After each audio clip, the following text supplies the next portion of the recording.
Bueno, la siguiente semana tenemos exámenes, ya saben, de todas maneras siempre hay gente ubicada. Ayer por ejemplo, apareció una luna preguntita, sí, pero ¿cuándo vamos a dar exámenes? Venimos hablando hace varias clases cuándo va a ser el examen, ustedes mismos lo fijaron el examen, bueno, pero siempre hay gente ubicada, ¿no es cierto? Este tema es muy importante, ya que nosotros los médicos, para todo, vean ustedes, para todo, un paciente con ustedes, ya están ustedes yendo a los hospitales y están viendo pacientes que están internados, que están en pasillo, que están en sala, de repente uno ve un paciente de terapia, ¿no? Si todos los pacientes requieren de catéteres, ¿no? Drenajes, lo que son quirúrgicos generalmente, cánulas, aquellos que van a requerir alguna intubación, traqueotomía, ¿no es cierto? Entonces, manejar las sondas es algo muy importante para nosotros los médicos.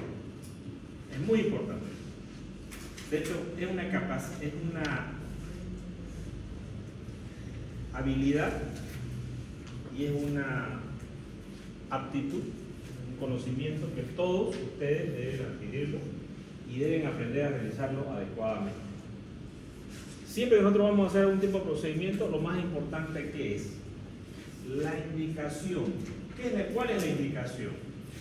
Es lo que va a traer beneficio al paciente. Indicación. Por ejemplo, un paciente que esté con un síndrome... A ver, un caso para que les quede más claro la memoria. Yo era reciente el primer año y el R3 dice, yo voy a entrar con esa paciente. Normalmente yo entraba con todos los pacientes porque el R3 se buscaba su antecirugía, digamos, R3, digamos. Pero los pacientes que eran peritonitis o fluidos, eso no entraba, digamos. Pero él dice, voy a entrar. Perfecto. Yo estaba viendo otros pacientes. Era una paciente que tenía un abdomen agudo obstructivo. Vomitaba y vomitaba de aspecto fecaloideo, café. Entonces, la paciente entra a cirugía, está en la mesa de quirófano y la paciente, el anestesiólogo decide intubarla para hacer la anestesia general, una intubación orotraqueal. También tenemos la nasotraqueal. Entonces, agarra, hace la laringoscopía y cuando iba a intubar al paciente, ¿qué creen que hace? Un reflejo, va, el paciente vomita. Y el vómito era fecaloideo, o sea, parecido a la heces fecal. Y como no estaba el tubo puesto en la tráquea, la paciente se broncoaspira, o sea, ingresa dentro de los pulmones la secreción fecaloidea. La paciente empieza a desaturar, luego la intuban, aspiran, la intuban, pero ya la secreción había entrado. ¿Qué pasa con una secreción fecaloidea? Si yo tengo una secreción fecaloidea y yo tengo una herida abierta aquí en la mano y yo pongo la secreción, ¿qué pasará con mi mano?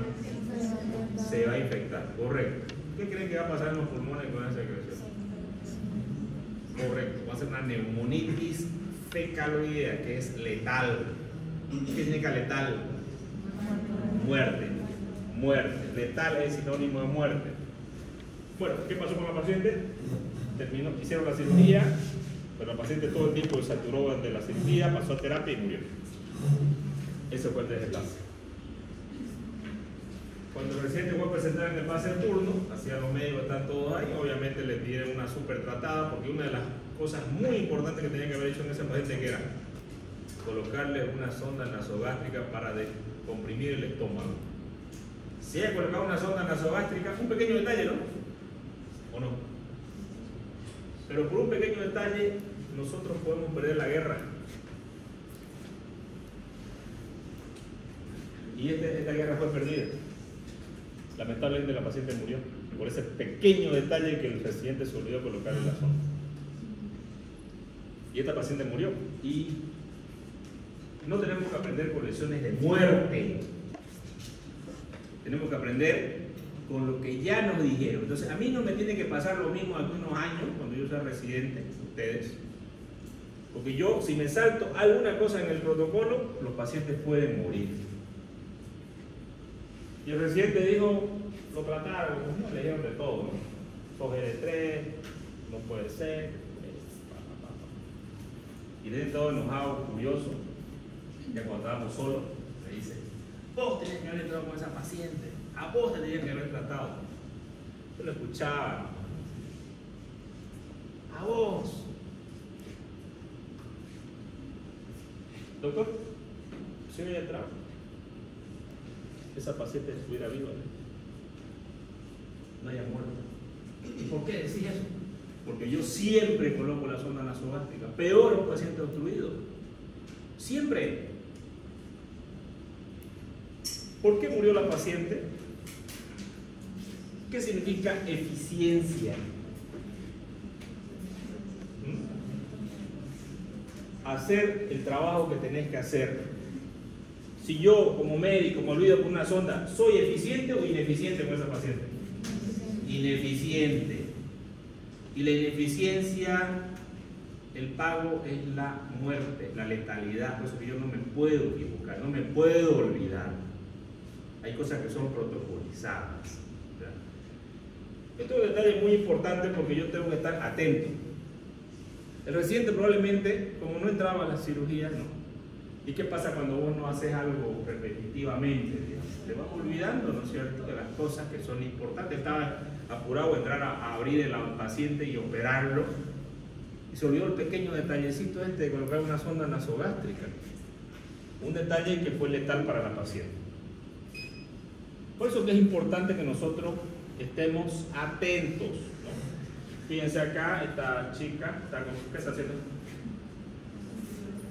Consolar, ¿no? ¿Ahora qué le pasa? O sea, todo el mundo huye del toro, pero ella no. Muchas veces esto se aplica también para la medicina cuando estamos distraídos. Cuando yo vengo a la universidad y en vez de estar escuchando la clase, ¿no?, en vez de estar atento, ¿no?, estoy desatento, ¿no?, me pueden pasar estas cosas. Pero esta cosa, eso pasó en España, ¿no?, y esto pasó acá. Esto es lamentablemente este toro, fíjense, ¿verdad? ¿No? El señor muere, no muere por la cornada, suerte lo desvía y él justamente va y choca contra el poste, un tramo igual y muere en el lugar. El señor estaba bastante deprimido porque su hijo había muerto una semana atrás. Y obviamente nosotros tenemos una energía que puede ser positiva o negativa, ¿no?, que se puede transmitir inclusive, ¿no es cierto? Y obviamente él andaba deprimido, ¿no? Pero ¿esto qué me enseña? Que yo siempre debo estar alerta. ¿Será que un toro puede aparecer en la calle? Porque esta calle yo paso por acá también a veces en mi auto. ¿Y yo tengo que estar alerta? Porque si no estás alerta, ¿ya? Y yo les voy a decir, si ustedes son alertas, están alertas, probablemente como médicos van a ser buenos, como estudiantes van a ser buenos. Pero si ustedes no están alertas, no se dan cuenta, probablemente van a pasar cosas muy desagradables en la medicina. Por eso que algo que es importante, ¿no?, que ustedes pueden ver unos soldados troyanos que están, no son griegos estos están esperando al ejército persa que los rebasa en número, pero estos soldados han entrenado desde que son niños para ese momento.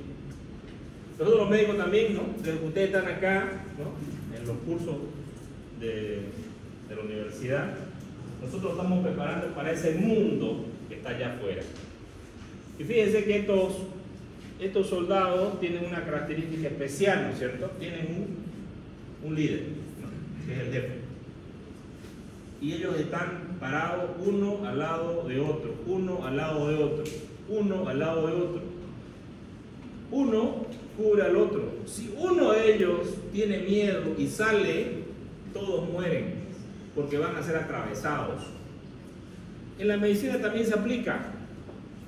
Nosotros tenemos una cadena de mando, ¿no? esa cadena a veces se puede romper cuando te dicen cosas como que anda a matar a ese paciente, digamos. No, yo no voy a matar nunca a un paciente, pues así me diga mi jefe o que me diga quien me diga, digamos, ¿no? Estoy de acuerdo, nunca lo voy a hacer, ¿no? O me dio un juez, ¿no? Un juez le puede decir a una persona, a un médico, hágale ese aborto de esa niña, la violaron. Aquí está firmado por el juez. En realidad es como si yo fuera un sicario, me dicen anda a matarlo, o sea, la culpa del sicario no es porque su trabajo es matar, digamos. La culpa es el que lo mandó a matar. Más o menos así tienen los jueces que damos los médicos en algunos casos, pero tenemos principios, digamos, ¿no? Y valores. Para mí un principio básico es no matar nunca a una persona, digamos. En caso de eutanasia eso es muy discutido, aquí no se hace, ¿no? Yo tampoco lo haría la eutanasia. Pero es controvertido, ¿no? Y ese es otro problema. Entonces, ¿qué nos dice esto? Nos dice que nosotros siempre tenemos que estar alerta, siempre. Cuando yo voy al hospital, cualquier paciente, puedo tener un problema legal con cualquier paciente en lo que estoy atendiendo. Muchas veces por una equivocación que ni siquiera puede ser mía, puede ser de mi residente, o puede ser del interno casi menos, digamos. Pero cualquiera puede equivocarse. En el hospital francés, unos internos comedidos, o tampoco no hay que ser tan comedidos, o sea, hay que ser comedidos, pero no tanto, digamos. Agarraron, qué bonito el bebé, lo bañamos, se va caliente, ¿qué creen? A vivir lo quemamos. No, ahí hablaron por todos lados, que aquí, que allá, que los médicos no se fían, que los internos que vienen a quemar a los pacientes, que no los curan. La abuela del niño hablaba hasta por los codos. Tenía razón, tenía. Al final el niño solo trató las quemaduras y todo lo demás, pues, pero salió una noticia, pues, espeluznante. Entonces, aunque yo quiera hacer las cosas por buena voluntad, ¿qué es lo que yo tengo que saber? ¿Cuáles son las complicaciones de lo que yo voy a hacer? Si yo voy a poner una sondita, ¿qué complicaciones pueden haber? Si yo voy a... y alguien dice, no, eso es facilito. Sí es fácil, pero también hay complicaciones. Y las complicaciones pueden ser letales cuando no estamos seguros.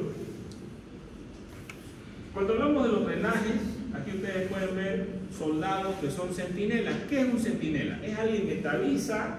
Por ejemplo, yo le puedo decir a alguien, por favor, separen la puerta, y si viene alguien, usted me avisa. Entonces nos da avisa para que nosotros estemos listos, ¿no es cierto? Dentro del abdomen, yo cuando coloco un drenaje en cierto lugar, y si está bien posicionado el drenaje, también es otro detalle importante. No es nomás poner como poner, digamos, las cosas. Por eso es importante que la técnica, ¿ya? La técnica es importante. Por ejemplo, otro caso, ¿no? Un paciente lo cuchillaron, venía en el abdomen, cuchillo de sierra, y a este residente, a este paciente agarraron y el médico, el cirujano que llegó, vio la lesión y lo suturó, ¿no es cierto? Bueno, este paciente le dejó un drenaje él cerca de la sutura que le había hecho por si filtraba. Tenía un tubo el paciente, ya habían pasado 3 días de la cirugía, el paciente estaba caminando por la sala, inclusive hacen la visita a los médicos, el jefe, tiene bastante experiencia, lo ve con los otros médicos, dice, ¿tenés que caminar? Ya, no te voy a caminar, ponte, me siento bien, doctor, ¿te duele algo? No me duele nada. Pero a mí me llamó la atención el paciente, lo vi medio amarillo, y sí caminaba el paciente. Y le dije, te voy a hacer un laboratorio. Yo estaba de turno. Le hice el laboratorio con el presidente. Salieron y me salió una leucocitosis bastante elevada. Bastante elevada. Vi el drenaje y el drenaje no salía nada. Voy y hablo con el jefe de planta y le digo, doctor, este paciente quiero entrar nuevamente al quirófano a hacer una segunda mirada. ¿Qué creen? Entré al quirófano, abrí y había 2 litros de secreción intestinal dentro del abdomen. ¿Por qué no dolía? No sé. Estaba con calmante, pero tampoco no sé. ¿Por qué no estaba distendido el abdomen? No sé. El cuchillo había entrado, había perforado el estómago, la cara anterior, pero también la cara posterior. Y había entrado por el duodeno, y había perforado el duodeno y el coledo. El cirujano que tuvo la primera cirugía no percibió esto. Pero si le había dejado drenaje en la región inferior del abdomen, ¿será que eso iba a salir a la ascensión? Pero no dejó, él dejó directamente la sutura. Por eso que es importante, ¿dónde voy a dejar los centinelas yo dentro del abdomen? ¿Cuál es el lugar más bajo de la cavidad abdominal? Fondo de saco de Douglas, ¿no? Si esto fuera un tanque, la cavidad abdominal, el lugar más bajo, ¿no? Si tuviéramos un tanque aquí de cerveza, digamos, queremos sacar toda la cerveza, ¿dónde le ponemos los grifos? ¿Acá abajo o le ponemos arriba? Abajo, ¿cierto? Entonces va a salir todo. Pero si yo le pongo el grifo arriba, ¿qué va a salir? Lo de arriba. O si no hay nada, no va a salir nada. Pero también pueden haber errores. ¿Qué será esto de acá?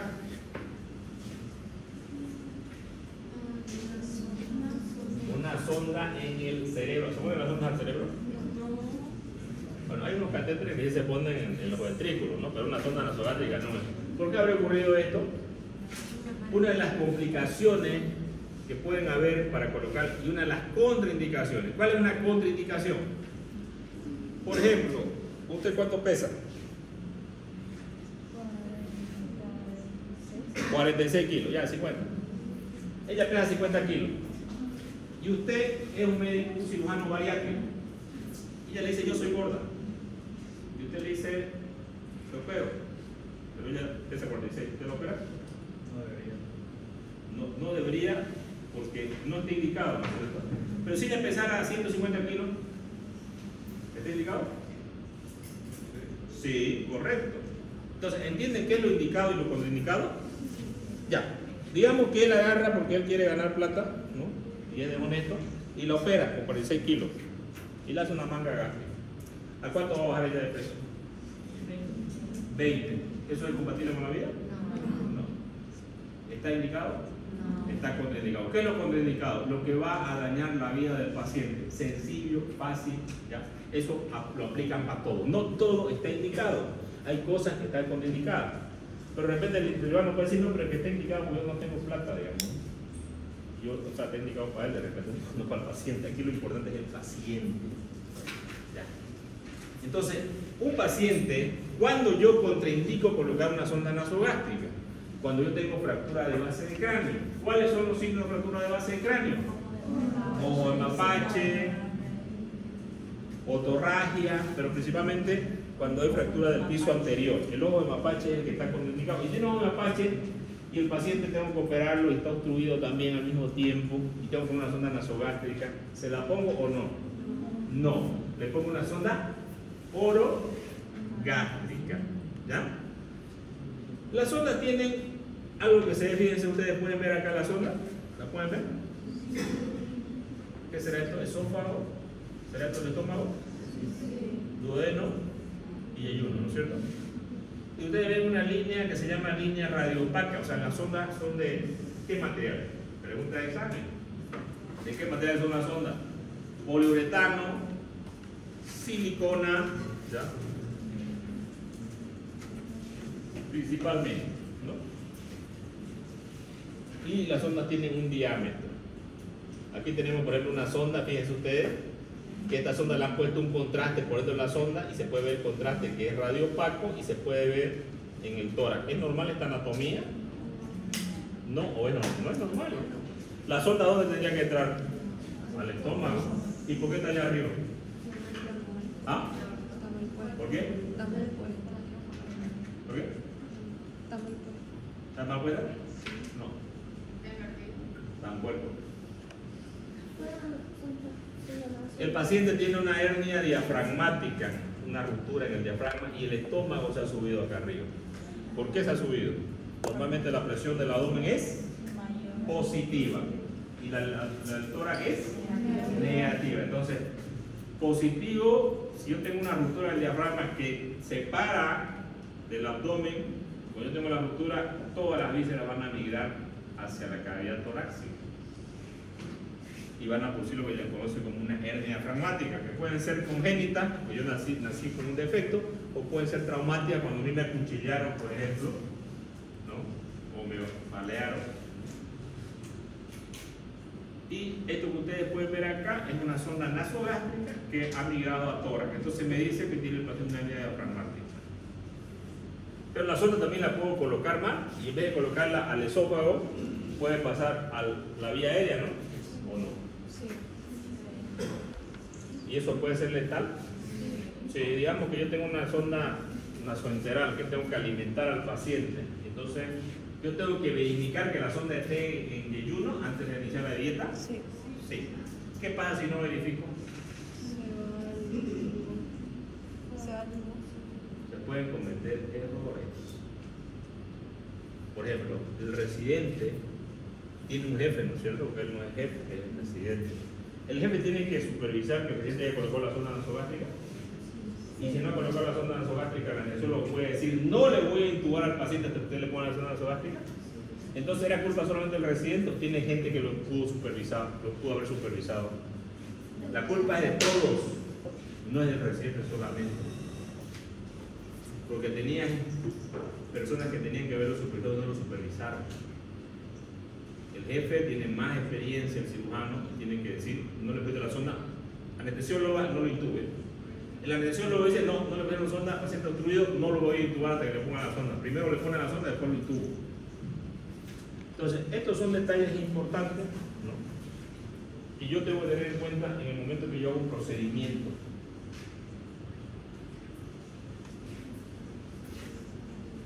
Eficacia, precisión y seguridad son importantes. ¿Cómo yo puedo llegar a que la sonda está en el estómago? Agarro una jeringa, meto aire y pongo el estetoscopio acá. Si escucho la fuerza del sonido, es que está en el estómago. Si le hago una radiografía y veo que está en el estómago, también estoy seguro por ese lado. Entonces, para estos procedimientos y para qué tipo de procedimiento yo necesito precisión, ¿no es cierto? Seguridad también. ¿Un paciente cuando esté poniendo la sonda me puede vomitar? Sí, me puede vomitar. Y este vómito me puede, aparte de ensuciar, digamos, de repente me puede dar una conjuntivitis, ¿no es cierto? Me puede dar otra cosa o una enfermedad. Un caso real, una fiebre hemorrágica, ocurrió en La Paz, una provincia. Un paciente cero llega al hospital, al centro médico, está una interna de provincia, el paciente llega vomitando sangre. Ella agarra, lo sube a una ambulancia y se viene con el paciente. Todo el camino el paciente vomitaba sangre. Eso se conoce como fiebre hemorrágica. ¿Qué cree? La doctora contrajo la enfermedad. Un endoscopista le hizo una endoscopía y ¿qué cree? Contrajo la enfermedad. La doctora murió, el paciente murió, el endoscopista murió. Y ya cuando ya murieron estas 3 personas, ya los demás todos se cuidaron. ¿Será que siempre yo debo tener seguridad?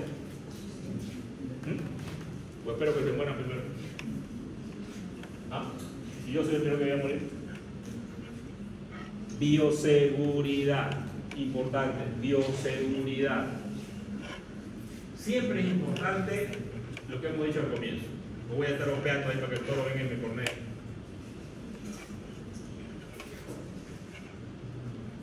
Aquí tenemos un paciente en terapia intensiva que tiene, ustedes pueden ver, soluciones cristaloides, se dicen cristaloides porque tienen sodio o potasio, ¿no?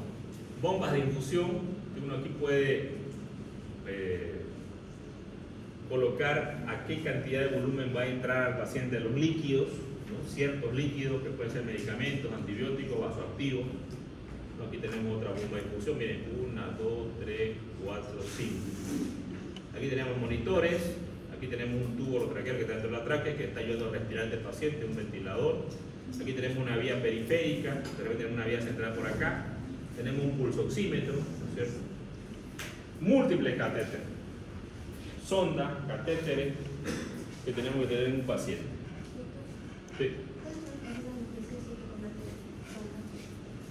Depende de la patología, depende de la enfermedad, ¿no? Generalmente en terapia, por ejemplo, todos los pacientes tienen sonda Foley. Todos. ¿Por qué? ¿Por qué tienen sonda Foley? No pueden ir al baño. Sí, más o menos. Pero hay una cosa más importante que eso. ¿Cuál será? Para medir la diuresis del paciente. ¿Se ven por qué medir la diuresis? ¿Qué pasa si yo le doy mucho líquido, lo sobrecargo, hago un edema de pulmón? Entonces es importante que yo mida la diuresis horaria. Entonces en terapia todos los pacientes generalmente tienen una sonda Foley. para medir la diuresis, no es porque no vayan al baño. Bueno, también no pueden ir al baño, pero debemos medir la diuresis. ¿Ya? También tenemos otro tipo de catéteres, pero la indicación va a ser de acuerdo a cada tipo de paciente. Por ejemplo, si este paciente está obstruido, una obstrucción alta, está indicado por una zona nasogástrica. Sí. Aquí ustedes pueden ver una radiografía con niveles hidroaéreos, ¿no? Aquí líquido, aquí aire, hidroaéreo, ¿no es cierto? Entonces me indica una obstrucción. ¿Cómo va a estar clínicamente este paciente? Vomitando. ¿Y la sonda le va a aliviar? Sí, le va a aliviar, porque al descomprimir el estómago el paciente va a dejar de vomitar. ¿Y será que la sonda puede curar su enfermedad? De repente sí, porque el primer periodo del tratamiento de las obstrucciones es sonda, hidratación, ¿no? Y valorar al paciente en 24 horas. Y algunos pacientes tienen desequilibrio electrolítico y el paciente va a mejorar. ¿Qué será esto? ¿En qué parte está? Colon. No. Si un paciente no puede comer por la vía oral porque tuvo una secuela de ACV y no puede tragar, se olvidó de tragar, yo necesito alimentarlo y mandarlo a su casita para que se alimente, pero no puede comer, le pongo una gastrostomía. Ostomía abocado a. Entonces aquí tienen una gastrostomía donde le estamos administrando alimentación a este paciente hasta que el paciente nuevamente vuelva a poder tragar solo, o puede tener un cáncer de esófago, por ejemplo, ¿no? Acá tenemos una cirugía de un paciente abierto, tenemos un drenaje. Ahora es diferente sonda, drenaje, catéter, es diferente, ¿no? Cuando hablamos de drenaje, es un drenaje en la vía biliar, fíjense ustedes, ¿no? Este drenaje está dentro del coledo. Aquí ya estamos cerrando la cavidad, una incisión mediana subumbilical, y aquí estamos fijando el catéter. Aquí ya terminó la cirugía y resulta que este paciente lo operaron de la vesícula biliar, estaba por acá la vesícula, le sacaron la vesícula en una clínica, hicieron por vía laparoscópica, le hicieron una RCP al paciente, que es un estudio contrastado de la vía biliar, colédoco, Wilson, colédoco, ¿qué significa esto? ¿Qué significa eso? Stop. ¿Y qué ustedes pueden ver ahí en esa fotografía? ¿Qué ven acá? ¿Qué ven acá? ¿Ah? Clip. Normalmente en la cirugía nosotros la laparoscópica podemos usar los nudos de Roeder, pero más fácil nos hace poner un clip, digamos. ¿Sí? Pero se pone en el colegio. No pueden. El clip, ¿por qué? O sea, cuando hacemos una colectomía, ¿cuál es la técnica? ¿Qué es lo que voy a sacar? La vesícula. ¿Qué es lo que tengo que ligar? Cístico. ¿El colega lo voy a ligar? No. Porque si yo ligo, el paciente se va a poner histérico, amarillo, y fue el caso de este paciente, ¿no? Entonces tuvimos que agarrar, ir a sacar los clips. Obviamente esta vía ya quedó lesionada y dejamos un drenaje de Kerr porque lo importante es drenar la bilis hacia el exterior. También tenemos otro tipo de sonda como el REOA, que se llama el balón de contracturación aórtica, que se usa en traumas de aorta. Por ejemplo, si yo tengo un paciente con un trauma de aorta a este nivel, me está sangrando, pongo el balón acá arriba, la sangre ya no va a pasar por acá, sino que va a pasar por dentro del tubito, pero me va a irrigar la parte distal, ¿ya? Pero ¿qué es lo que yo quiero en ese momento? Que no sangre más para poder repararlo, ¿ya? Porque un sangrado de la aorta es rápido y se me va a examinar el paciente, y la examinación es igual a muerte, y muerte rápida, ¿no? Rápida. Entonces, esto se conoce como REOA, que es una sonda que lo colocan los oculares en algunos centros que tienen radiointervencionismo, se llama, ¿no? Ustedes han escuchado de los infartos, ¿no es cierto? Ponen su esteno, ¿verdad? ¿Han visto? En Instagram, han visto algún caso de eso. También esos son tipos de cateterismo. De hecho, ese cateterismo cardíaco se llama. Hay un médico cardiólogo que se especializa en hacer cateterismo, ¿no? Y se dedica a eso. Y son catéteres también. Obviamente eso ya es más avanzado. Bueno, hablando un poquito de la historia, en Babilonia, en Egipto, en Italia, en Pompeya, en todos estos lugares ya se usaban cosas para poder ayudar a los pacientes, sondas, ¿no? Obviamente eran de plata, eran de metal, o algunas veces era de bambú, ¿no? En la India hicieron una traqueostomía con una caña de bambú, ¿no? Entonces hay cosas que ya ellos se daban cuenta que sí podían funcionar en el tubo digestivo. Por ejemplo, le ponían un tubo de plata en Egipto para poder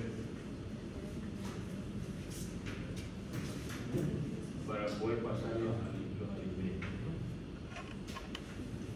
Esto es Pompeya, ¿no? Cuando hubo el volcán, ¿no? Vesubio, que quedaron, muchas personas quedaron.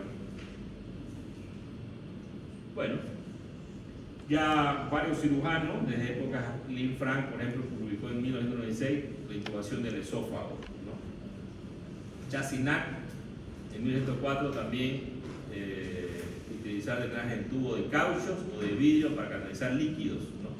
Generalmente ellos tenían muchos empiemas, las mismas que tenemos ahora nosotros, ¿no? Colecciones líquidas dentro de ciertos espacios, dentro de la cavidad abdominal, dentro del tórax, y ellos dijeron, si sacamos estas colecciones, el paciente puede vivir, ¿no es cierto?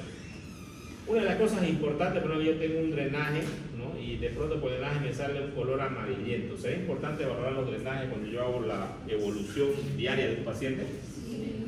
Pero si usted está bien tapadito hasta acá arriba y me dice, estoy bien, doctor, ¿yo tengo que revisarlo? Sí. ¿O me conformo con que me diga está bien? No, correcto, yo tengo que revisar los pacientes, ¿no? Tengo que revisar el drenaje, las características, el débito, todo esto. Bueno, algo muy práctico. Yo hasta el día de hoy voy al hospital y muchas veces no me presentan a un paciente. Yo voy, valoro un paciente que no me lo han presentado y le digo, ¿ese drenaje cómo está? Está bien, doctor. El drenaje resulta que no tiene algo transparente. Por ejemplo, si yo me pusiera una máscara completa y le dijera a usted, bueno, yo soy rubio, ¿ustedes pueden aseverar que yo soy rubio? No, porque no me están viendo. Lo mismo pasa con las colecciones. Yo tengo que ver, si yo tengo un guante acá, ¿qué tengo que hacer con ese guante? Abrirlo, vertir el recipiente dentro de un frasco, percibir el color que tiene, porque me puede decir qué complicación tiene el paciente. Si es rojo, sangre. Si es amarillo, bilis. Si es verde, intestinal. Si es café, colónico. ¿Ya? Si es blanco, linfa. ¿Ya? Por eso es importante valorar las características del drenaje. Ustedes, cuando sean internos y estén en los hospitales, en el hospital que les toque, cuando ustedes voten por cirugía, van a ver pacientes con drenaje. Y ustedes deben ir a valorar a este paciente con drenaje. Es importante valorarlo, ¿no? Tenemos drenajes abiertos y drenajes cerrados. Por ejemplo, el drenaje que ustedes ven acá es un drenaje a caída libre, ¿no es cierto? Que está cayendo en una bolsa colectora. El drenaje que lo ven acá ustedes está en una perita. Esta perita tiene una característica. Cuando yo la aprieto, hace succión. A este dispositivo se lo conoce como Jackson Pratt. Este se conoce como hemosuctor, que es como un cuello, también aspira, pero esto se usa generalmente fuera del cuerpo, celular subcutáneo, cirugías traumatológicas, ¿no? Se conoce como hemosuctor.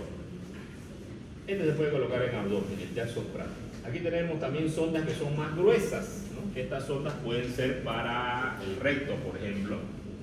Cuando yo quiero hacer un vólvulo, quiero sondas más grandes, sondas rectales. Ahora, ¿cuáles son los objetivos generales que yo tengo para los drenajes? ¿No? Evacuar secreciones, líquidos o gases del órgano o cavidades normales o patológicas del paciente.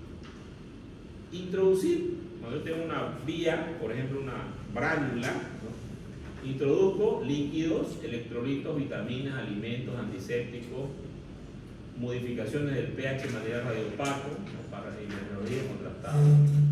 Introducir y controlar el flujo de gases, vapores para hacer su expulsión de órganos donde se estén conectando. Por ejemplo, el estómago correcto, ¿no? Si está el estómago bien distendido, yo con esto puedo descomprimir el abdomen o el colon con una sonda rectal. También antes usábamos esta famosa sonda cuando no había tanta endoscopía como hay ahora. Cuando había una hemorragia digestiva, esta sonda la metíamos en el esófago y inflábamos estos balones. Y las varices esofágicas eran comprimidas por dentro y el paciente dejaba de sangrar. La famosa sonda de Steck-Blackmore, ¿no? También utilizamos las sondas en conductos como la uretra, ¿no? O también el colédoco, ¿no? Las férulas que se llama tubo de Kerr. También perforar cavidad y obtener muestras anatómicas de líquidos para su estudio histológico y citológico, químico y bacteriológico.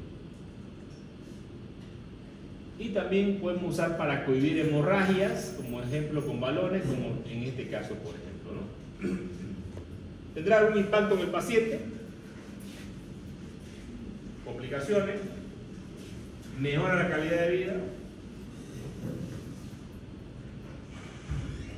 Tenemos una tomografía, ustedes pueden ver el hígado acá, ¿no? Acá pueden ver el drenaje, un drenaje de absceso, un drenaje percutáneo, que es un drenaje que se lo puede hacer vía tomográfica o con una ecografía, ¿no? Y está bien drenado. Y muchas veces con esto ya se acabó la cirugía. Aquí podemos ver un drenaje de Kerr saliendo bilis en el paciente. Aquí podemos ver, ¿qué será esto? Ictericia, ¿no? Una paciente histérica, ¿no? Histérica, que tenía una colangitis. Fíjense ustedes acá, estamos con un separador, ¿no? Abdominal. Estamos aspirando el colédoco y sacamos pus, bilis con pus, ¿cierto? Es una colangitis, ¿no? Y vamos a dar un drenaje de Kerr, ¿no? Que va a estar acá. ¿Y lo conocen este doctor, no? Acá estamos colocando grampas para cerrar la piel, que también es algo que se puede hacer, porque es bastante sencillo, es más rápido que hacer sutura, ¿no? Pero ahí tiene también su técnica, ¿no? Y la técnica tenemos que hacer una técnica adecuada, como todo lo que hacemos en cirugía.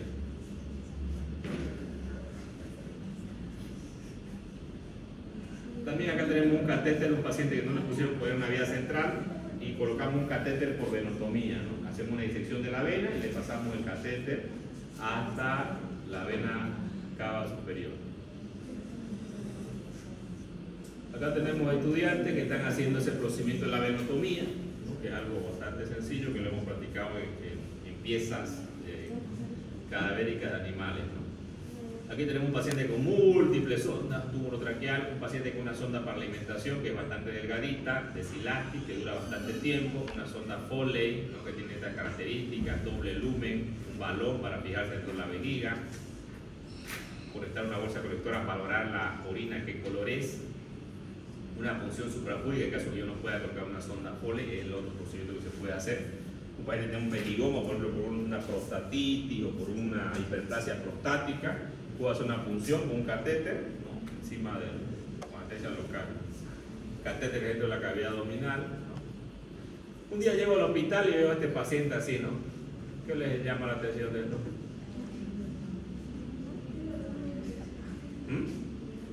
Flaco, muy flaco, muy costilludo.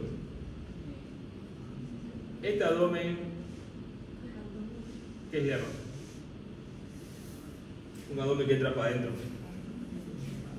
un abdomen excavado, ¿no es cierto? Que me indica una desnutrición. Este paciente no podía comer porque tenía una hernia hiatal que no le permitía poder, pues ya había sido operado y tuvo una recidiva y no podía comer el paciente. Entonces el paciente estaba así de flaco, creo que estaba una semana, yo estaba de vacaciones. Y llego y lo veo y ¿qué? ¿Lo dejo que se muera de hambre? ¿Qué puedo hacer?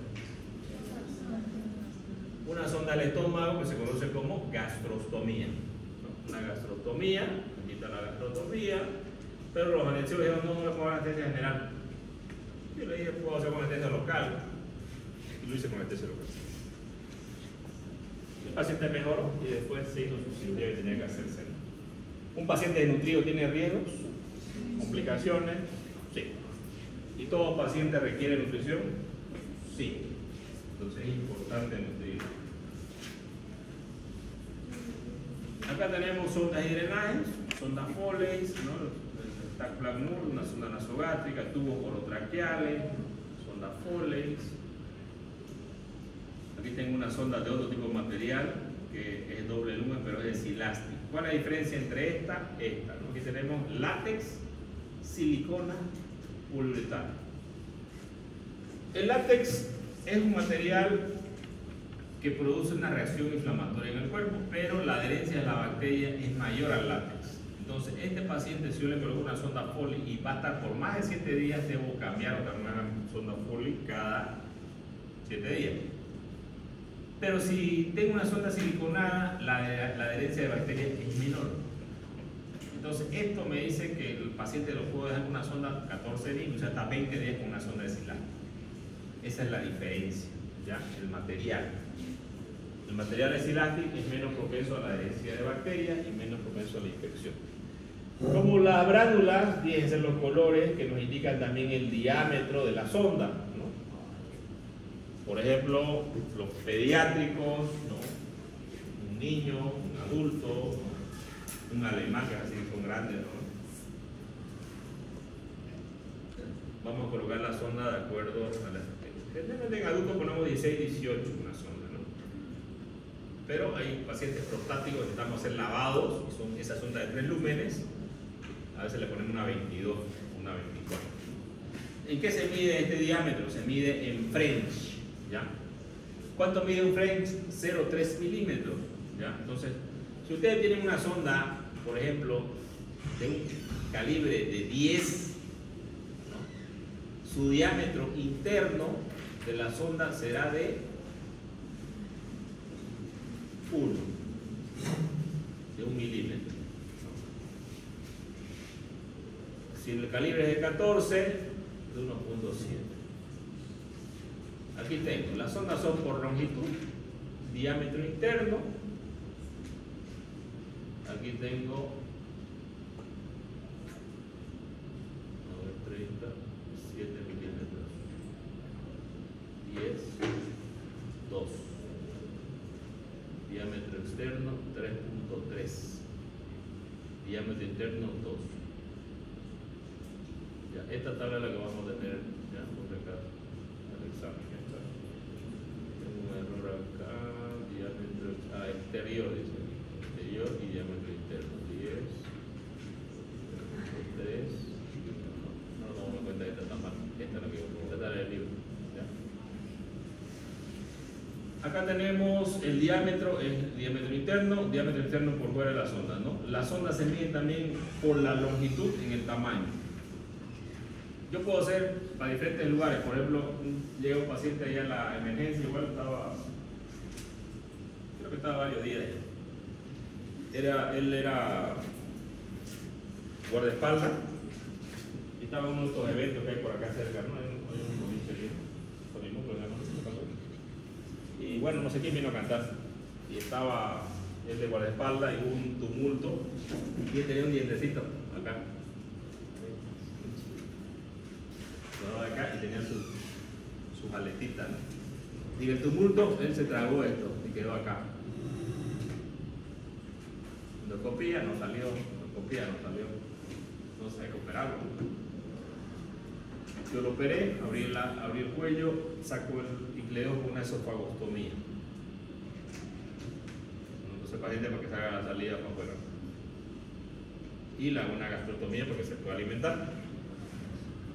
Al cabo del mes se cerró la esofagostomía. También, cuando colgamos una sonda en el estómago, se conoce como yejunostomía, que es para alimentarlo por yeyuno. También puedo hacerlo esto por vía con una sonda. Si la pongo en el estómago, sonda nasogástrica. Si la paso a intestino, sonda nasoduodenal. Si la paso hasta el estómago, hasta el intestino delgado, sonda nasoyeyunal. Nasoduodenal, nasogástrica y nasoyeyunal. Va a depender hasta dónde esté la sonda, ¿ya? Bueno, cada una de las sondas, cánulas, catéteres tienen diferentes utilizaciones, ¿no? Generalmente las drenajes lo vamos a usar en abdomen, los catéteres los podemos usar por vía periférica, canalizar la uretra, ¿no? Las cánulas generalmente usamos en el aparato respiratorio, ¿no? Para bajar la lengua, el laringoscopio, ¿no? La sonda la usamos en el tubo digestivo, ¿no? Puede ser en el estómago, en el esófago, en el recto, en el yeyuno, en el duodeno. Son esas las características más o menos, ¿no? Acá tenemos nosotros, bueno, ya hemos hablado de los objetos que vamos a hacer. Acá tenemos, por ejemplo, un estudio contrastado. Ustedes pueden ver un KER y la vía biliar, ¿no? Colédoco, hepático común, derecho, hepático izquierdo, colédoco, el duodeno. Un paciente intubado, un paciente con un KER, y un paciente que se le está queriendo colocar un reboa. Aquí está el kerno. Fíjense, aquí se ve el colédoco. Este es un estudio contrastado para evaluar cómo está el colédoco antes de retirar la sonda de kerno. Generalmente la sonda de kerno la retiramos el día 21 o el día 30. ¿Esto por qué? Porque ya hay una reacción inflamatoria en el paciente. En el otro día vamos a hablar sonda nasogástrica, sonda nasoentérica, sonda esofagogástrica, ¿no? Que pueden ser para descompresión, o pueden ser para alimentación, o puede ser para lavado gástrico. Tenemos varios tipos de sonda, la sonda Levin, por ejemplo, uso de aspiración, complicaciones que la pasemos a otro lado, que produzcamos una epistaxis, que produzcamos una erosión esofágica, una hemorragia gástrica, una erosión nasal. Por eso las sondas nasogástricas tienen un periodo de tiempo, generalmente no deben quedarse más de 7 días, porque las complicaciones van desde acá arriba. Si la sonda yo la hago así, la estiro mucho, puede producir una necrosis de la ala de la nariz, pero también al estar dentro de la nariz va a obstruir los meatos, ¿no? Que vienen a los senos frontales, dermoidales, y va a producir sinusitis. A nivel del esófago, el decúbito, ¿no? Que esto es apretar constantemente, decúbito dentro de la mucosa, puede producir estenosis. A nivel de estómago puede producir úlcera, entonces no la puedo tener mucho tiempo, ¿no? Si el paciente va a necesitar por más tiempo eso, digamos que sea para alimentación, más de 7 días, entonces ya yo le hago una gastrostomía, que así puede permanecer mucho tiempo. De todas maneras, todas las sondas y catéteres también se pueden construir dentro de la luz, ¿no es cierto? Por eso es que siempre es importante cambiar esto cada cierto periodo de tiempo. Pero yo no puedo permanecer con un paciente de por vida con una sonda nasogástrica, está contraindicado. Va a ser estenosis de esófago, ¿ya? Va a ser varias complicaciones. Pero sí me sirve para la emergencia, ¿no? Por ejemplo, esta sonda de Salem, ¿no? Que es para hacer lavado gástrico.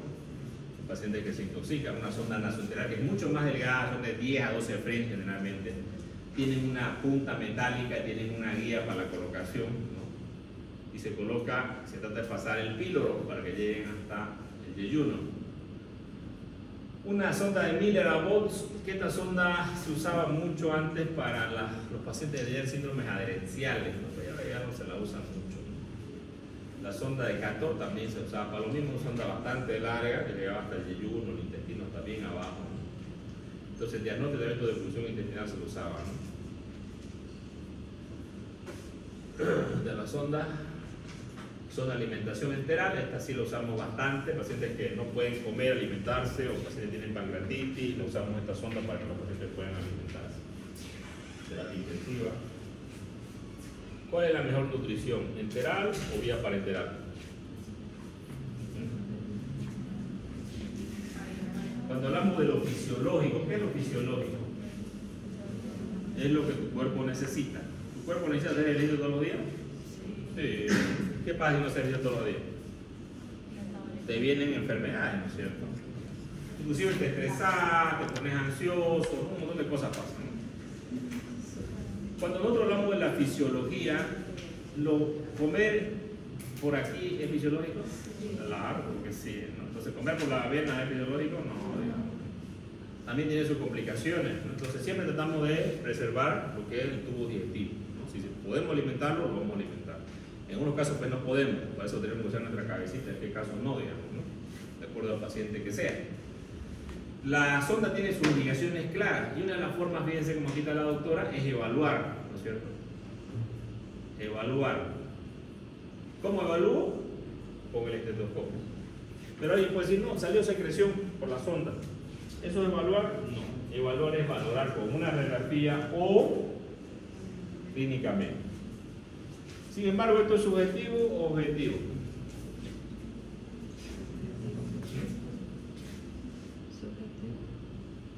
Subjetivo. Porque lo valora la persona. ¿Y cuál es la prueba para que? ¿Tienen pruebas? No. Lo objetivo es lo que ustedes tienen una prueba. Entonces una radiografía es objetiva, ¿no? Pues es una fotografía del paciente, ¿no es cierto? Entonces es objetivo. Aquí está la sonda de Stack-Blackmore, que es para varices esofágicas. Linton, que es parecida a la Stack-Blackmore, también para lo mismo, ¿no? Esto es lo que produce la compresión dentro con siempre el balón. Sonda rectal, que se utiliza para administrar enema, para evitar la evacuación de los pacientes. ¿Y cuándo está contraindicada? ¿Cuándo no podríamos una sonda rectal? inflamación intestinal, apendicitis, peritonitis, traumatismo abdominal o superior de cirugía abdominal. En esos casos no colocar. ¿Por qué? Porque podemos perforar con la sonda. Si es un paciente que se ha hecho una cirugía de recto, por ejemplo, y yo le paso la sonda, ¿qué va a pasar? Puedo perforar la sutura. Si es un traumatismo abdominal y está por perforarse, con la sonda lo termino de perforar. Si el colon está inflamado, es una enfermedad de Crohn, una colitis ulcerativa, yo le pongo la sonda, lo puedo perforar. ¿Ya? Si es una apendicitis, yo le pongo enema, se va a inflar el apéndice y si no se reventó, se revienta cuando le ponga el enema. Por eso es que está contraindicado en estos casos. O sea, lo que no se debe hacer.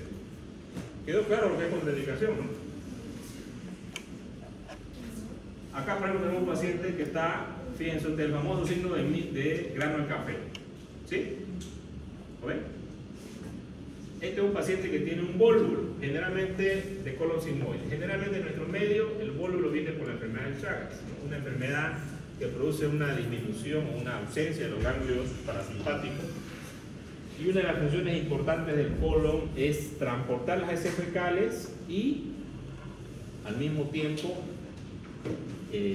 almacenar las heces fecales, ¿no? Pero como el colon es bastante largo, de pronto se rota, ¿no? Entonces aparece agudamente en el paciente, produce dolor y una de las complicaciones que puede producir después de 6 horas del vólvulo es que se perfore. Entonces, un tratamiento de emergencia sería colocar una sonda. Fíjense, acá está la sonda. A ver. Ahí. ¿Y ya lo ven el vólvulo? ¿Lo ven? Ya no hay, ¿no? Entonces la sonda ha tratado el vólvulo momentáneamente. ¿Ha tratado la enfermedad de Chagas? ¿Ha tratado la enfermedad que lesionó el colon? Si yo tengo fiebre por una apendicitis aguda, ¿no? Y me dan aspirina, ¿es el tratamiento? No, ¿no es cierto? Por ejemplo, aquí ustedes la ven en la sonda, ¿no es cierto? ¿Cuál es el tratamiento de las apendicitis agudas? ¿Ah? ¿Cuál es? ¿Hay que hacer la cirugía? ¿O no? ¿En una apendicitis aguda no hay que hacer la cirugía? Sí. Sí. Siempre. Si usted no hace una apendicectomía en una apendicitis aguda, ¿qué va a pasar con el paciente? Peritonitis y se va a morir el paciente. Entonces está indicado, ¿no? La aspirina no es tratamiento, por si acaso. En un paciente con un vólvulo, el tratamiento es resecar el colon enfermo, porque esto se va a volver a volvular en una semana, en un mes, se va a volver a volvular. La sonda solamente me salva la emergencia, no me trata completamente la enfermedad. Es lo mismo que darle aspirina a un paciente con bronquitis aguda. Le va a calmar la fiebre, pero no le trata la enfermedad. ¿Entienden eso? Para colocar la sonda tenemos posiciones. Esta es una de las posiciones de SIP que se llama siempre hay que pedir permiso al paciente. Hay que hacerlo siempre acompañado de un familiar del paciente o de una enfermera o otro personal. Es importante respetar el pudor del paciente, hacerlo con cuidado, con delicadeza. Siempre usar silocaína en gel, ¿no? Para poder lubricar la parte del ano, y esto le va a aliviar al paciente que no le cause dolor. Hay que hacerlo con mucho cuidado, ¿no? Esta es otra sonda que también se utilizaba, ¿no? Ahora ya se utiliza bastante menos. Sonda Nelato. Esta sonda la usamos para evacuar, por ejemplo, una cirugía muy común que se hace constantemente es la cirugía cesárea, ¿no es cierto? Cortan, ¿no? ¿Qué tengo que ponerle a ese paciente siempre que voy a operar una cesárea? Sonda Foley. ¿Por qué tengo que poner la sonda Foley? A la paciente embarazada se le pone una sonda Foley y siempre hace un enema, si es parto, antes del parto. ¿Por qué es lo que va a pasar en el parto? La paciente va a defecar. Pero en la cesárea nosotros debemos de cortar, y si la vejiga está llena, ¿qué va a pasar? Cortamos la vejiga. Entonces siempre vamos a colocar una sonda, inclusive está tan protocolizado esto que lo coloca la enfermera, lo coloca el residente, inclusive hasta la anestesiólogo lo coloca. Porque si cortan la vejiga, ¿qué pasa? Hay que suturarla de nuevo, se alarga la cirugía, se complica. Sonda de Cattell que sirve para la vía biliar, parecida a la sonda de Kerr. Fíjense, acá tenemos la vía biliar, por eso tiene esta característica que es en forma de T, sirve para hacer estudios contrastados. La sonda de Kerr, las cánulas que tenemos orofaringeas para levantar la lengua. Tenemos varios tamaños, si es pediátrico, si es adulto, la medimos a este lugar. La cánula de Mayer, que nos sirve para intubación orotraqueal, pacientes que están con intubación, pacientes que están en terapia intensiva, intubados. Tenemos también la cánula de Jackson, que sirve para traqueotomía. Tenemos la intubación, el laringoscopio, el tubo que va a entrar dentro de la tráquea, intubación orotraqueal, intubación nasotraqueal, ¿no? Aquí tenemos una cánula de Mayo o cánula de Gell, que se llama, para levantar la lengua. Aquí tenemos las cánulas de traqueotomías, que tienen esta, ¿no? Exocánula, endocánula y guía, ¿no? La famosa cánula de Jackson. También tenemos algunas que tienen un balón, ¿no? Que sirve para fijar cuando va a estar conectado a un respirador. Pero como ya no necesita respirador, para respirar solo, necesitamos tener solamente esto. ¿Para qué está acá adentro? Es para limpiarla todos los días. Y siempre que voy a colocarla, tengo que hacer con una guía, ¿no? También la tengo de material plástico, con un balón cuando el paciente está internado en terapia intensiva. Catéter de Yankauer sirve para las aspiraciones de secreciones o lavados intraabdominales cuando es una cirugía. Aquí tenemos un paciente, fíjense, que hay que diagnosticar bien los pacientes.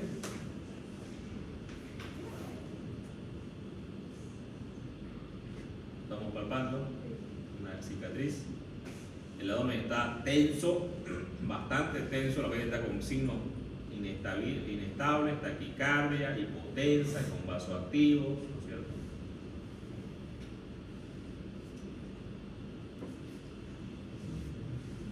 Y abrimos el abdomen y sacamos, miren, abundante secreción. ¿Qué color tiene esta secreción? Bilis, ¿no es cierto? ¿De dónde viene esta bilis? De la vesícula biliar. Se rompió la vesícula biliar y miren la bilis que hay. Un río, ¿no? ¿Viste cómo cuando llueve, no? Pobre paciente, ¿no? Esta paciente fue mal diagnosticada, llegó tarde al hospital. No. Van a disculpar porque el doctor gracias. Ahí también se los cálculos. ¿Ven los cálculos? Esta es la causa. Los cálculos se pueden ver. Digamos, si una paciente tiene cálculo, ¿ustedes qué le indican? ¿Qué le indican? Cálculo de la vesícula. ¿Quieren que llegue así? ¿Indican? Cirugía, colecistectomía. Colecistectomía, porque eso es lo que pasa con una vesícula. Una de las complicaciones puede ser que se reviente la vesícula. No es muy común, pero puede suceder, ¿ya? Este es el caso de esta paciente. Otra paciente hizo colangitis, le colocaron un catéter percutáneo para drenar la vía biliar, ¿ya? Y esta paciente, joven, tenía lo que se llama un quiste de coleo. Miren, lo dice la varicosa. Aquí tiene el quiste de coleo, que es una dilatación. El coleo mide menos de 1 centímetro. Fíjense cuánto mide esto: 5 o 6 centímetros. Aquí tenemos un separador, ¿no? De Gosset. Estamos separando el abdomen, una suprapúbica, y estamos operando el quiste de coleo. El tubo, la sonda de Rush. ¿Para qué sirve la sonda de Rush? Para intubar a los pacientes. Tiene un balón, tiene un conector, ¿no? Tiene ciertas características de diámetro, una longitud que es importante, una bigotera, una mascarilla, una sonda Fogarty que se utiliza para la parte vascular para sacar coágulos. Esta sonda se mete por las venas cuando hay un coágulo, se infla el balón y se saca el coágulo. Sueros, ustedes los conocen muy bien, se pueden colocar muchas cosas por los sueros, colocación de bránula, mariposa. Es importante esto verlo, pero más importante hacerlo, ¿no? Y nosotros vamos a tener una práctica donde ustedes vayan a colocar bránula, ¿no? Entre ustedes no se van a colocar, pero van a colocar. Bueno, el que no coloque, ni modo, coloca el año, no sé, que no va a pasar. ¿Será importante saber colocar una bránula? Sí.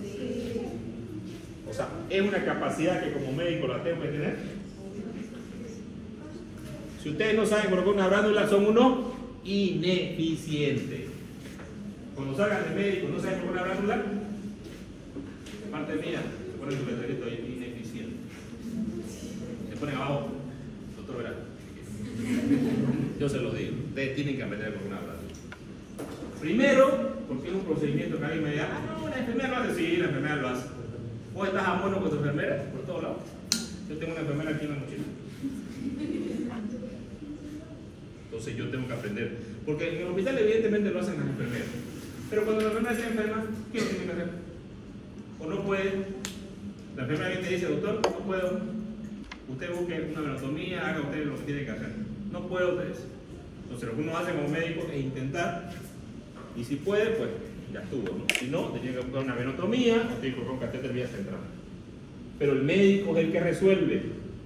A ver, un brasilero por ahí le había dicho una doctora, no sé. A mí no me dijo, pobre, si me lo decía de mí. Las enfermeras hacen eso, bueno, pobre. Ya sabemos los colores, que son los diámetros, ¿no? Que es importante fijarlo. Tenemos catéteres un poquito más largos, ¿no? Es importante colocar una brándula adecuadamente. Hay complicaciones también de las brándulas, ¿no? De los catéteres. Generalmente los catéteres vía central son para colocar soluciones hipertónicas, ¿ya? Cuando colocamos en venas gruesas, como la vena cava, un catéter, lo usamos para soluciones hipertónicas. ¿Cuáles son las soluciones hipertónicas? Nutrición parenteral, ¿ya? Si yo la pongo con una vena pequeña, vamos a tener una plebitis al paciente. Hay soluciones que son hipertónicas, entonces siempre se van a ir por vía central, ¿ya? En un niño, peor, le puede quemar inclusive, una quemadura, por ejemplo, con el uso de bicarbonato, si se infiltra, ¿no? Letal. Acá tengo las venas, la colocación. Bueno, esto más que verlo acá es importante practicarlo, ¿ya? Y sí van a aprender, porque si los anteriores alumnos aprendieron, pues ustedes también, ¿no? O eran mejores que ustedes los anteriores. No, tienen que aprender. Van a aprender. Catéter de Schwann-Ganz para medir la presión en cuña a nivel pulmonar, ¿ya? Este catéter de Schwann-Ganz que tiene varias cosas. Lo usan mucho en terapia intensiva. Catéter de vía central para medir la presión venosa central. Se mide la presión venosa central poniendo una regla, ¿no? El paciente está echado y de acuerdo a la presión. Si la presión normalmente central es de 8 a 12 centímetros de agua. Si es menos de 8, es hidratado. Si es más de 12, paciente sobrehidratado. La sonda Foley ya la vimos, diferentes colores, diferentes medidas, de 3 lúmenes, de 2 lúmenes. Sonda Nelaton, que sirve para descubrir también vejiga, ¿ya? La sonda de Malecot, que sirve para hacer gastrostomías o secostomías, tiene esta cabecita. La de Pepser, que tiene una, esta es la de Malecot. Pepser, que es una sonda que tiene igual la cabecita, como el regulador, que también se usa para secostomía, gastrostomía, depende del tamaño, si es niño, adulto, para colocarle donde al paciente, ¿no? Los drenajes son importantes. Podemos poner drenaje en cavidad torácica, inclusive cavidad craneal, subgaleales, torácica, cavidad abdominal, retroperitoneo, ¿no? Bastante. Estos son los catéteres también para la región peridural, para hacer una anestesia peridural. La anestesia lo pone este catéter que es bastante delgadito, miren, bastante delgadito, ¿no? Lo deja ahí y se puede hacer colocación de medicamentos anestésicos, inclusive después de la cirugía hasta 24 horas, ¿no? Con este filtro le colocan constantemente, ¿no? Aquí tenemos la aspiración. Este es el fuelle que ya lo vimos, el Hemovac. Tienen un fuelle, presión negativa. Aquí está el Jackson Pratt, este que entra al abdomen, ¿no? Estos así los usamos más para celular subcutáneo, para músculo, ¿no? Pero es importante que estén constantemente aspirando. Tenemos varios tamaños, Jackson Pratt. Aquí un paciente, por ejemplo, que está con su Jackson Pratt, ¿no? Después de una cirugía, ¿no? Aquí el Jackson Pratt completo. El Penrose, que no lo usamos mucho en cirugía de adultos, pero los pediatras les encanta, ¿no? O sea, los pediatras son sus perros, duelen con sus perros ahí, ¿no? Los cirujanos pediatras. Ellos le ponen perros a todo, porque no, tubo, ¿no? Muy grande, pobre niño, chiquitito. Entonces ellos usan bastante el perro. Inclusive lo usan dentro de cavidad abdominal. Nosotros no usamos en cavidad abdominal en los adultos, ¿no? Y el Penrose es un drenaje laminar, que a veces no tenemos el drenaje y lo hacemos de un dedo de guante, ¿no? Es importante que este drenaje yo lo fije siempre. ¿Qué puede pasar con el drenaje si yo no lo fijo? Se puede entrar dentro del abdomen, se puede entrar en el celular subcutáneo y me puede hacer un absceso, ¿ya? Un cuerpo extraño. Entonces este también es otra forma de un catéter dentro de la cavidad abdominal. que se conoce como catéter de Tenco, o yo puedo hacer un lavado peritoneal, que antes lo hacíamos para ver si había sangre dentro del paciente, ahora como le conocemos la ecografía no lo hacemos, pero también sirve para hacer diálisis peritoneal. Este es el famoso catéter de Tenco, ¿no? Que lo metemos, tiene la forma, fíjense, pigtail, con la de chancho. Tengo unos algodones acá. ¿Para qué sirve esto? Para colocarlo dentro del fondo del saco de Dula, colocar solución hipertónica.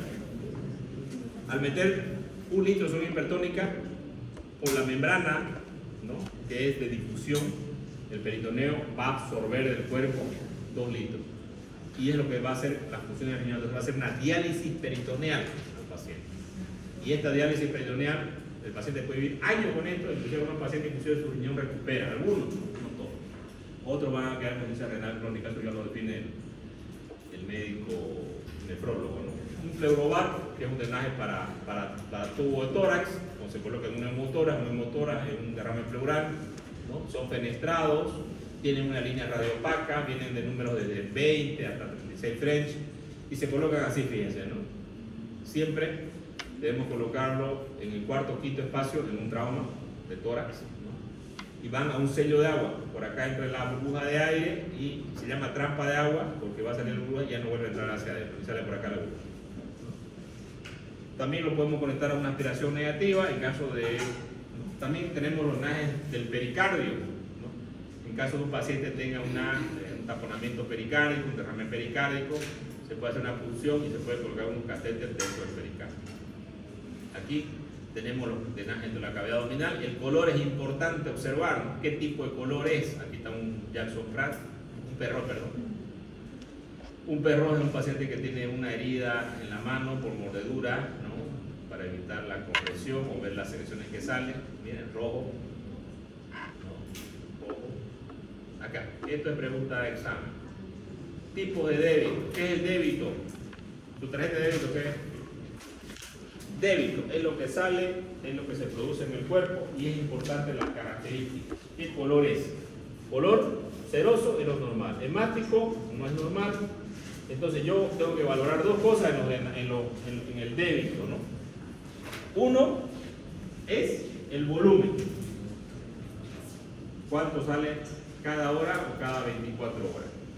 Pero si yo veo que sale sangre 500 ml después de la cirugía, ¿qué hago? ¿Espero 24 horas? Doy la voz de alerta para que se hospede el paciente, ¿ya? Si es bilioso, ¿no?, si es purulento, color leche condensada y mal olor, o pancreático o blanco, cero hemático y hemático. Acá ponemos un catéter percutáneo que se le coloca a un paciente, un catéter doble J que se le coloca a un paciente y tiene una obstrucción a nivel del uréter. Los drenajes está comprobado que sí tienen utilidad, son importantes porque hay controversia, ¿no?, entre usar y no usar. Personalmente yo siempre uso drenaje en todo tipo de cirugía, porque el drenaje me va a avisar. ¿En una laparoscópica lo uso? Sí, lo uso. Siempre. ¿No? Algunos no lo usan, bueno, ya ellos. A mí me gusta comprobar que lo que dicen está bien. Y si algo pasa con el paciente, pues quiero saber cuando el paciente sangre rápido y entrar al quirófano. Cuando el paciente tenga clínica de un peritoneo o de una peritonitis, muchas veces es tarde. Y ese tarde significa la muerte del paciente. Acá tenemos un paciente, y con eso acabamos. Fíjense aquí la tomografía, una colección, un absceso intraabdominal, ¿no? Fíjense, lo ven el absceso. Grande. El paciente estaba en el piso bastantes días y bueno, no, observaron, no sé, no lo operaban. Estaba un mes con fiebre, leucocitosis, ¿no? Había sido operado varias veces, una inyección mediana supraumbilical. Y a mí me lo presenta el presidente y le digo, pues veo la tomo, este paciente hay que operarlo, hay que drenar esto, le digo, ¿no? Entonces agarro, hago una punción, como ustedes pueden ver ahí, ¿no?, con una aguja rosada, aspiro, pus, y luego voy a empezar a abrir por ese lugar. Y por la parte de la herida también salía pus, me dice el residente, entonces por ahí colocamos otra sondita para poder llegar a este lugar, ¿no es cierto? Porque eso estaba siendo alimentado. Entonces lo que creé fue un circuito de la sonda que entra por acá, una sonda de estas que cuestan 2 pesos, 3 creo. Ahí abro. No, estaba con anestesia general. Pero una pinza Kelly que tienen ustedes ahí. Un paciente que estaba 2 meses con fiebre y que nadie lo trataba porque no no querían operarlo, tenían miedo, ya lo habían operado como 3 veces. Y bueno, el paciente tiene una colección, ¿no? Cuando tienen fiebre, el paciente es una colección que tiene, pues. Entonces, agarramos ahí, ya entramos dentro de la cavidad, nos empezó a salir pus y le vamos a colocar una sonda.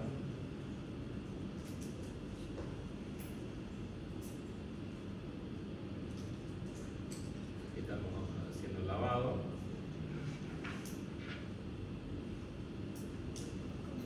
Ahí estoy tocando el tamaño de la cavidad, porque no puedo meter mis dedos, pero sí puedo meter la sonda, entonces.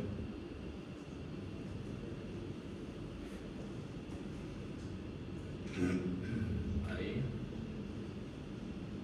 Coloco la sonda.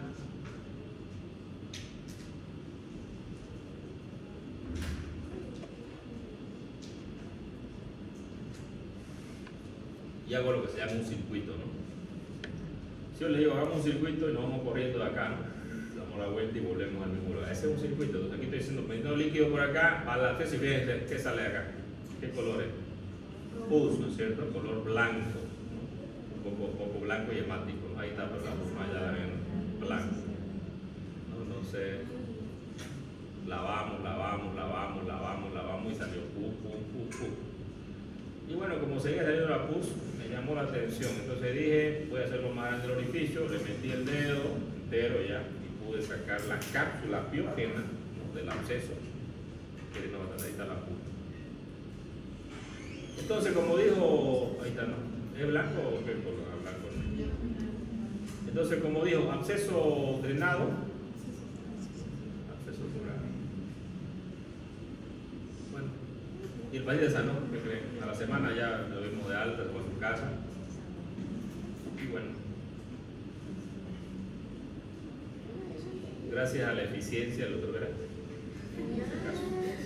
Bueno, esto es importante.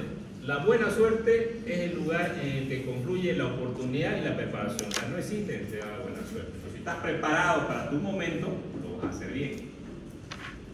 Si no estás preparado, te vas a entrar con conocimiento, ¿no es cierto? Y muchas veces, como ustedes han hecho las ligaduras, por ejemplo, y todos los ejercicios que hacemos aquí generalmente son practicar hasta que se agrede, digamos, si lo hagas bien. La disciplina vence el talento. Y si no tenés talento, la disciplina va a hacer que lo vayas a tener un talento. Y las cosas siempre las tengo que practicar. Si yo, mientras más las practique, mejor. Lo voy a no olvidarme nunca. Muy bien, jóvenes, nos vemos en lo que tiene que ver.